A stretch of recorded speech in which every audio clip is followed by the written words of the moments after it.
Good afternoon, everybody. I apologize for my tardiness. We had some technical difficulties, as you could see, but I think we are ready to rock, so let's get to it. I'll begin this week with some scheduling announcements for President Trump's very busy week ahead. Tomorrow, President Trump will host his 9th cabinet meeting of the year alongside his incredible cabinet, who continue to deliver for the American people at a record pace. Later in the afternoon tomorrow, the president will make an announcement in the Oval Office on his initiative to create Trump accounts to give the next generation of Americans a jump start on savings. It will be a very exciting announcement indeed, especially for all of the parents across the country with young children and babies. On Thursday, President Trump will host the presidents of the Republic of Rwanda and the Democratic Republic of Congo to sign the historic peace and economic agreement that he brokered. On Thursday night, the President and the First Lady will celebrate one of America's greatest traditions, the lighting of the national Christmas tree on the Ellipse. And on Friday, President Trump will attend the FIFA World Cup final draw at the Kennedy Center. You all will be seeing and hearing from the President every day this week, so you have me today, and then he will take on the rest of the week himself. Next, I would like to address the horrific tragedy that took place in our nation's capital last week. A foreign terrorist that the Biden administration failed to properly vet ambushed 2 members of the West Virginia National Guard who were honorably serving here to keep the residents and visitors of Washington, D.C. safe. U.S. Air Force Staff Sergeant Andrew Wolf was severely wounded in the attack and remains hospitalized while he continues to fight for his life. Tragically, U.S. Army Specialist Sarah Beckstrom died of her wounds. She was just 20 years old. President Trump and the entire White House are praying for Andrew's full recovery at the request of his parents and their personal phone call with the president over the weekend. And we are keeping Sarah's family and friends in our prayers during this unimaginably difficult time. Sarah and Andrew represent the very best of America. 2 young patriots who were willing to put on the uniform and risk their lives in defense of their fellow Americans. Both of them truly embody the profound words spoken by Jesus Christ in the gospel. Greater love has no one than this, to lay down one's life for one's friends. Sarah and Andrew are heroes, and we will never forget their sacrifice.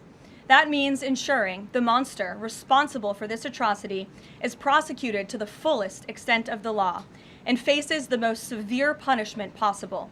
It also means reckoning with why this atrocity was allowed to happen in the first place, so that it may never occur again.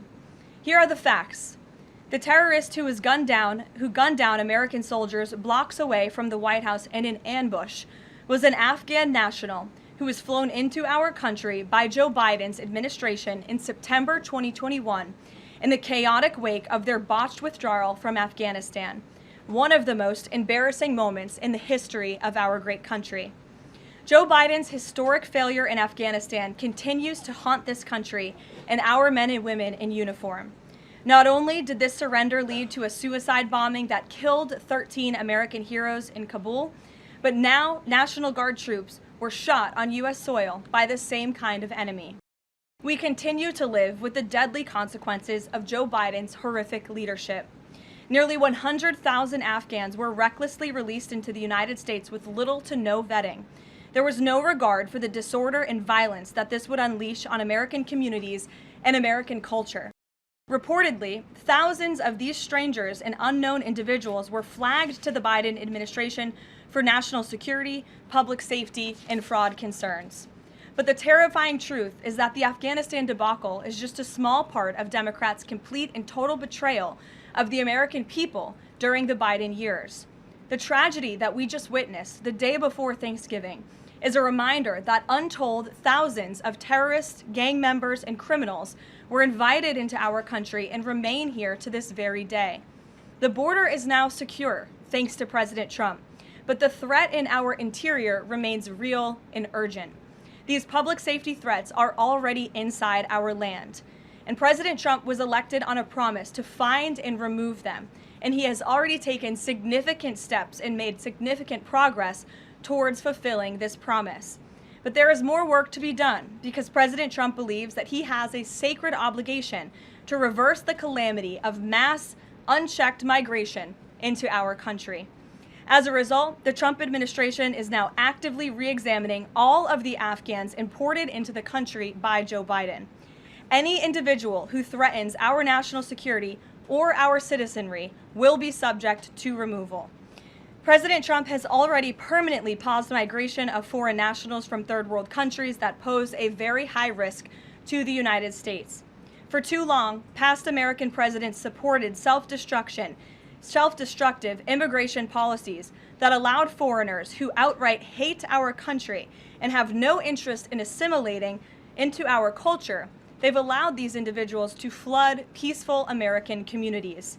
This disastrous approach has drained our welfare program, driven up the cost of housing, suppressed wages, and jeopardized the safety of law-abiding American citizens. In fact, according to a new bombshell report from the New York Times, Somalian migrants in Minnesota have defrauded nearly $1 billion in taxpayer-funded benefits under Democrat Governor Walz's leadership. President Trump is putting an end to this dangerous America Last approach. His position is rooted in common sense. In the wake of last week's atrocity, it is more important than ever to finish carrying out the president's mass deportation operation. America cannot allow millions upon millions of unvetted illegal aliens to be rewarded with amnesty after they broke our nation's laws to come here. They must go back to their home countries.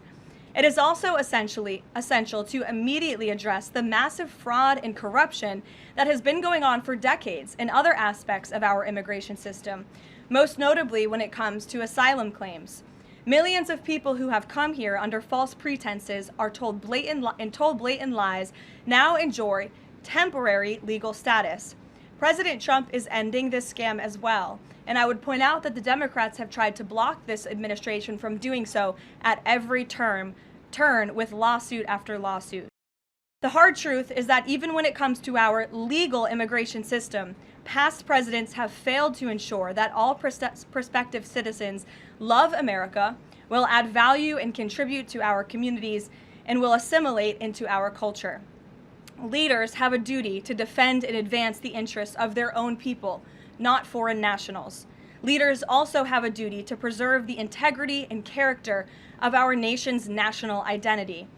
That is why President Trump is more committed than ever to fully restoring American sovereignty by keeping our borders secure, removing all illegal alien invaders, and rebuilding a legal immigration system that makes sense and benefits our country. President Trump has no higher responsibility than to defend our homeland and our people, and he will never waver in doing so. With that, I will open it up to questions, and we'll lead today with Isabel Brown, who is in our new media seat. She's a very popular face on television these days. She's built a great independent media podcast and platform with the Daily Wire, and I appreciate your being here, Isabel. Thank you for being Caroline, here. Appreciate it and appreciate the briefing. Many Americans, in light of these recent events that you just mentioned, are starting to say that we are being invaded as a country, culturally and logistically, when it comes to immigration. And we know that immigration without assimilation is indeed invasion. So given the recent remarks from Vice President Vance on a college campus about dramatically reducing legal immigration to address some of this crisis, and President Trump's Truth Social post last week about individuals who may be non-compatible with Western civilization, are there any conversations happening or plans being made behind the scenes for the administration to implement at least a temporary immigration moratorium, for example, in light of what the American people might be calling for?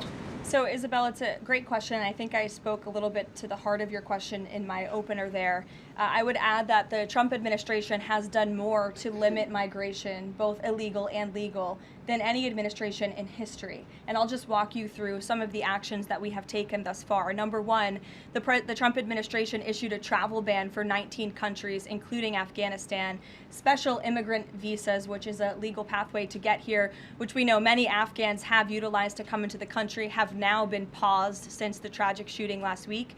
Refugee admissions were suspended for Afghans from this administration on day one, and refugee admissions into the country right now are essentially at zero, with the exception of Afrikaners fleeing persecution in South Africa. The State Department has also heightened their scrutiny and vetting of all visas and have revoked visas, as you know, for those who do not align with our country's national interests. The Secretary of State has the right to do that, and we've taken unprecedented action to do just that. We are also now pausing all asylum adjudications for additional vetting as well. And so additional actions I don't have to read out for you today, but I would just remark that the President has made tremendous progress on this front.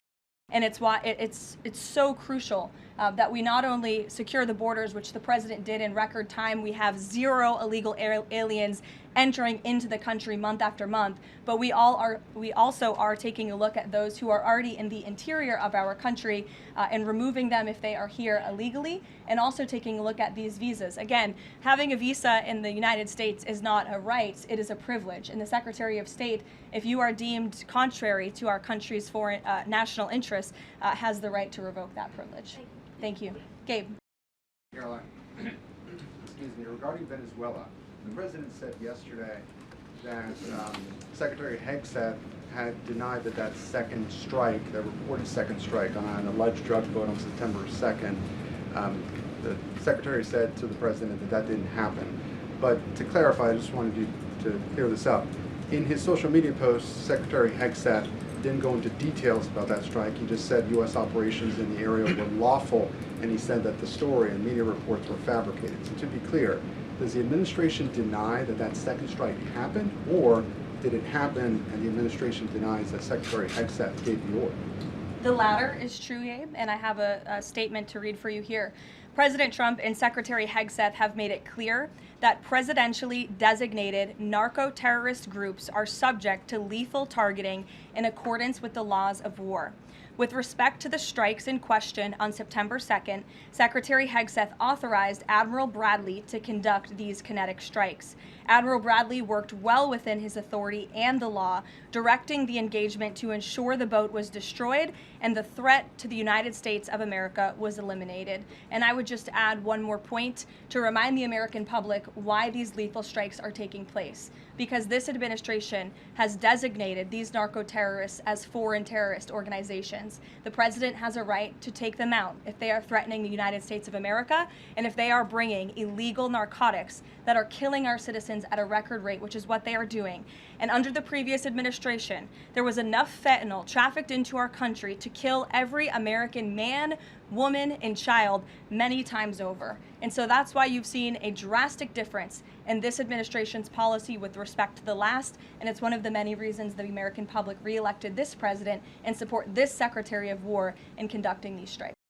To clarify, Admiral Bradley was the one who gave that order for a second strike. And he was well within his authority to do so. And a separate question, the President several days ago said it was his intention to pardon the former president of Honduras, who was a convicted drug trafficker. And yesterday on Air Force One, the President said that if someone sells drugs in that country, that doesn't mean you arrest the President and put him in jail for the rest of his life.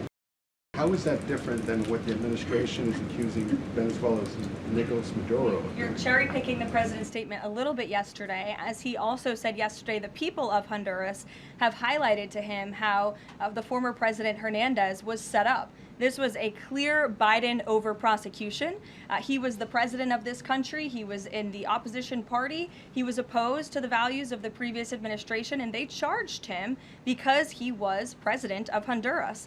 There were some other egregious facts that came out during this trial, and I would encourage you to report on them. His court-appointed lawyer was only given 3 weeks to prepare for trial.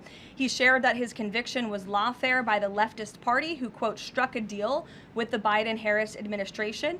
Hernandez has highlighted there was virtually no independent evidence presented, and many of his conviction was based on testimony from many admitted criminals who hoped that cooperating would reduce their own penalties. So the president heard the concerns from many people, as he does, and he's, of course, within his constitutional authority to sign clemency for whomever he deems worthy of that. Jackie. Thank you, Caroline. Following up on Gabe's question, you said that the follow-up strike was lawful. What law is it that allows no survivors? The strike conducted on September 2nd was conducted in self-defense to protect Americans in vital United States interests. The strike was conducted in international waters and in accordance with the law of armed conflict. On this pardon for the Honduran president, does it at all undercut the administration's messaging while you have these congressional Republicans defending the strikes on the narco-terrorists and then a pardon for a convicted drug trafficker? Does that make it more difficult for your members to defend your administration's policy? I don't think so, Jackie. I think that President Trump has been quite clear in his defense of the United States homeland to stop these illegal narcotics from coming to our borders, whether that's by land or by sea. And he's also made it quite clear that he wants to correct the wrongs of the weaponized Justice Department under the previous administration. And Ouija, I'll call on you because I think we're wearing matching blazers today. I was going to Great compliment minds. yours.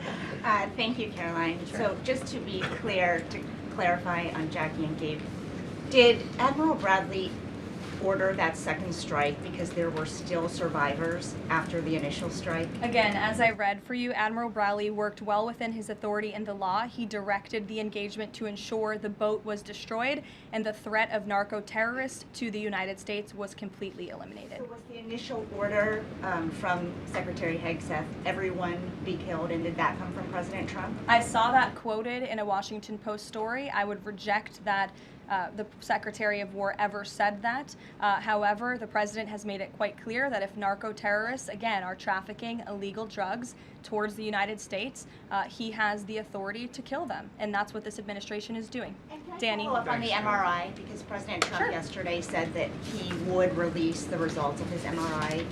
Is that happening right now? It is happening right now. As part of, and this is a summary from the President's physician, and we will release it right now. I think my team has it teed up for all of you. I'll read it for you, and then you'll get it physically as well. As part of President Trump's comprehensive executive physical, advanced imaging was performed because men in his age group benefit from a thorough evaluation of cardiovascular and abdominal health. The purpose of this imaging is preventative, to identify any issues early, confirm overall health, and ensure the president maintains long-term vitality and function. President Trump's cardiovascular imaging was perfectly normal. No evidence of arterial narrowing impairing blood flow or abnormalities in the heart or major vessels. The heart chambers are normal in size, the vessel walls appear smooth and healthy, and there are no signs of inflammation or clotting. Overall, his cardiovascular system shows excellent health. His abdominal imaging is also perfectly normal. All major organs appear very healthy and well perfused. Everything evaluated is functioning within normal limits with no acute or chronic concerns. In summary, this level of detailed assessment is standard for an executive physical at President Trump's age and confirms that he remains in excellent overall health. Again, we will provide that to you. I think that's quite a bit of detail, and in the effort of transparency, the president promised it last night, and we have delivered today. So there you go. Danny. Just going back to Venezuela, can you confirm that President Trump is going to be hosting a meeting of his national security team in the Oval Office today on Venezuela? And what are they going to discuss? Are they hoping to reach a kind of final decision on that? Out of the effort of transparency, I will confirm that the president will be meeting with his national security team on this subject and on many matters. He meets with his national security team quite often. He's the commander-in-chief. It's part of his responsibility to ensure that peace is ongoing throughout the world.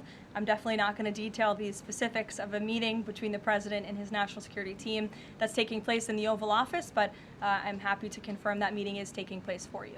Can you tell us, is there still, what's the position on whether US troops on the ground is a possibility there? Is that, I know you've answered that before, but what's the current operative In status? Venezuela?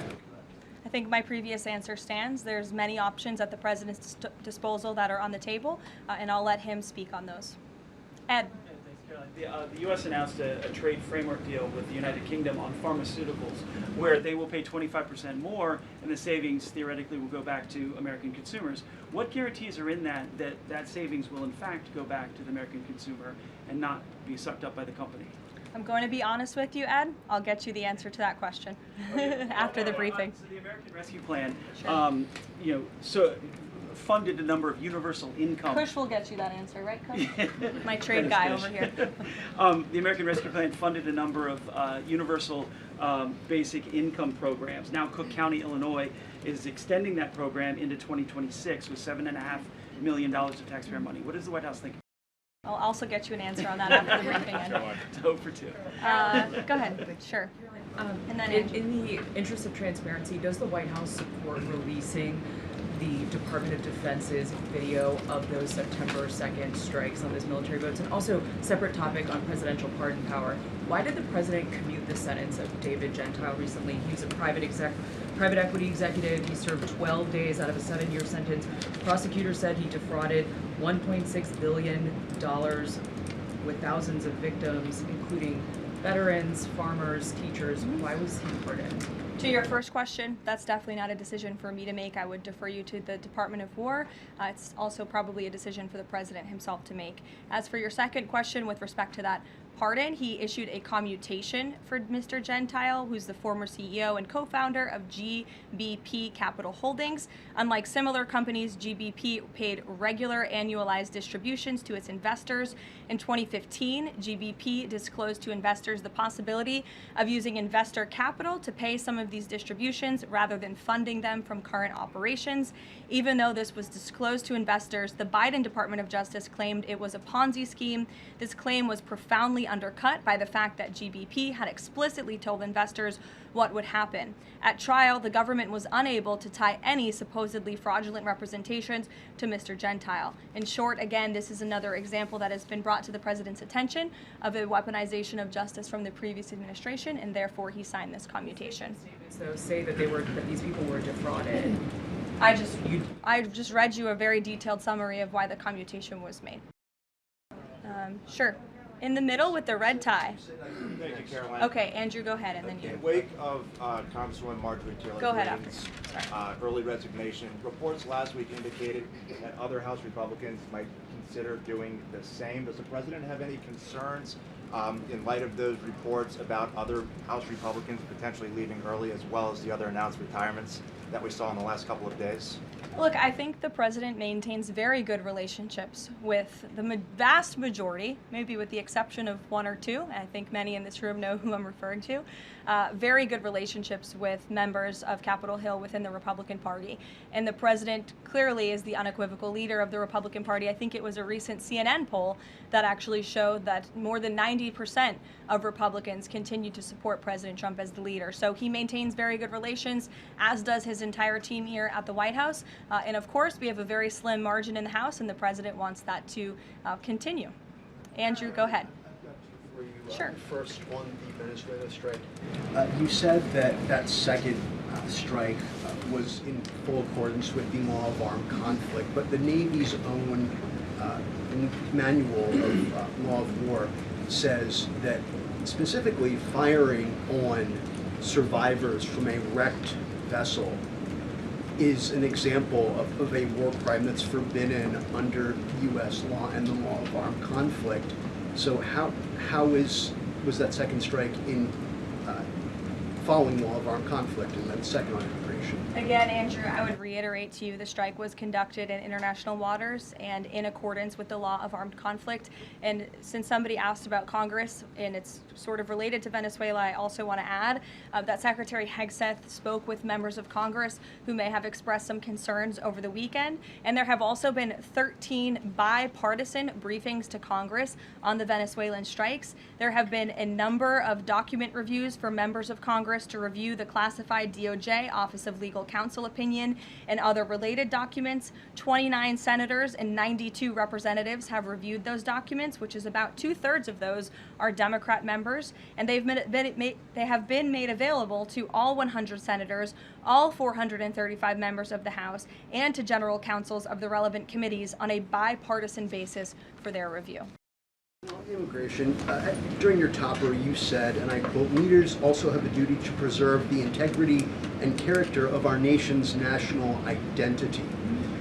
Can you explain what you mean by our nation's national identity and integrity and character, and how would refugees, people coming from war-torn places who are seeking a safe haven in America, like many of our forebears in this room, not add to our nation's integrity and character of our national identity? I'll tell you what does not add to our nation's character and integrity is refugees who come here under the alleged plight of asylum and fleeing persecution, and then come to the United States to abuse our system and rip off American taxpayers. And as I pointed out, the New York Times, to their credit, it was about 6 months too late, but they did write about how Somali immigrants in Minnesota have been ripping off American taxpayers. In fact, 86 people have been charged in a rampant and widespread fraud scheme spanning multiple programs in Minnesota.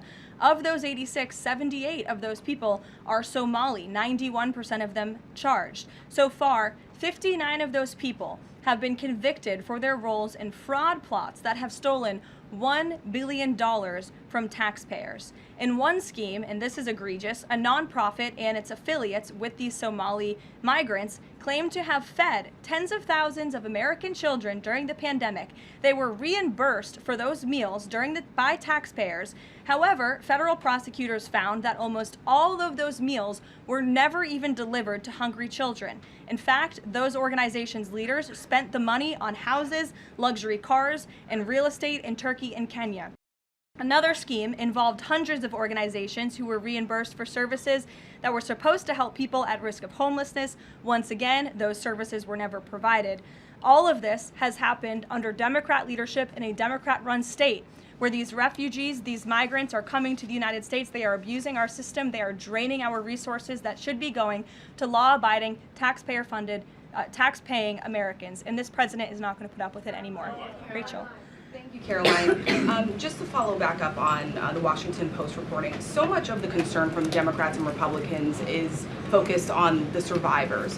Why won't the administration either confirm or deny or reveal whether or not there were survivors after that initial first strike?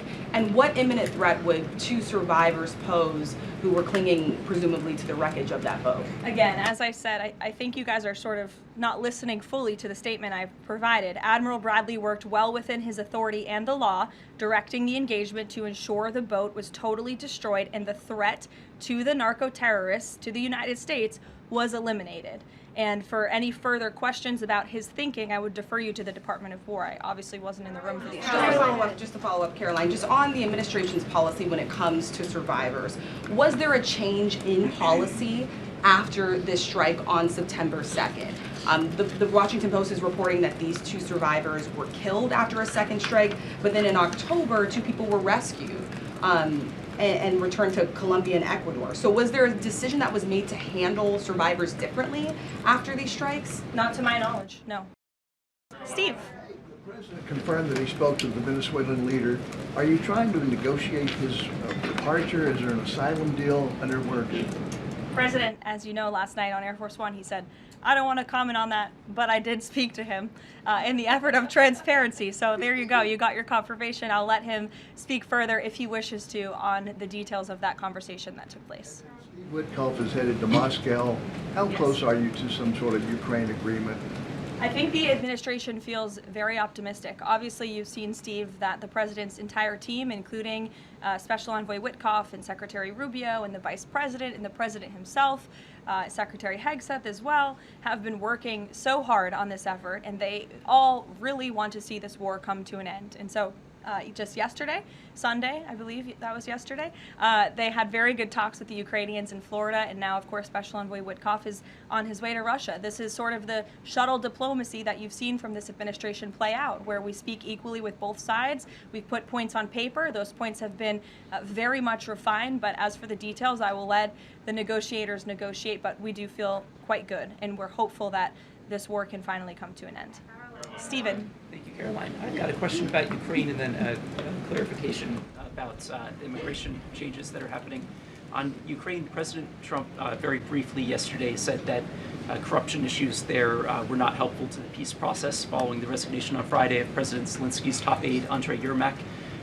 We were told from your podium in the prior administration that, quote, there is no indication that there's been any kind of widespread corruption involving U.S. resources in Ukraine.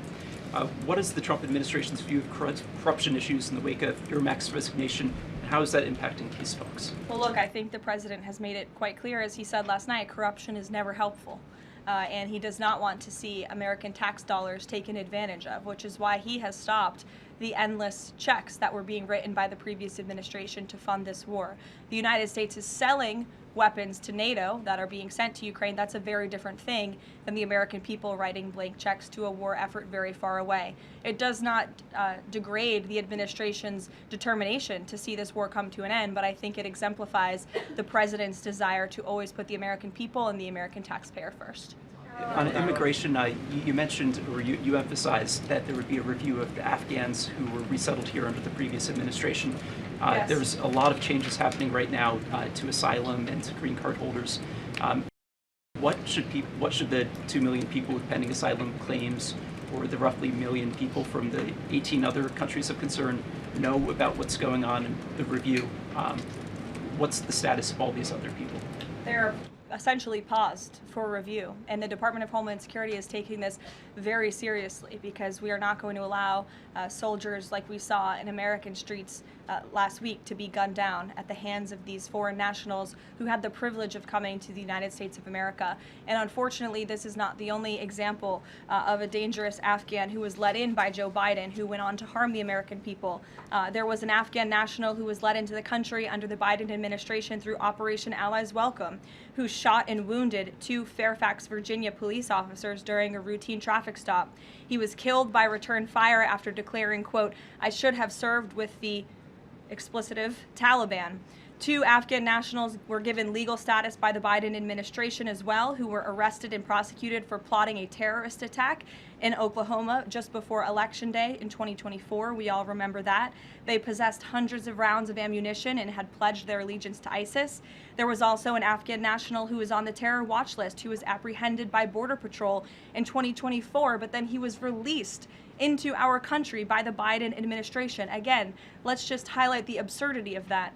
Border Patrol apprehended a terrorist, and then the Biden administration, because of their lax policies, still allowed him to come into the United States of America. I think everyone in this room, whether you want to admit it or not, does not want that individual living alongside you in your American neighborhood. And that individual was later arrested again after being allowed to live in the U.S. at large for over a year. Another one, a criminal illegal alien from Afghanistan, was arrested by ICE in 2025, convicted of second-degree assault, was previously allowed to stay in the country by the Biden administration. I have several more examples here. I'm happy to provide them to anyone in this room. John. Caroline, first of all, happy Thanksgiving to Thank you and your young family. Hope you enjoyed it. I have 2 questions unrelated. The first, back to Afghanistan. My son and I walked by the horrific shooting less than 1 hour before it happened.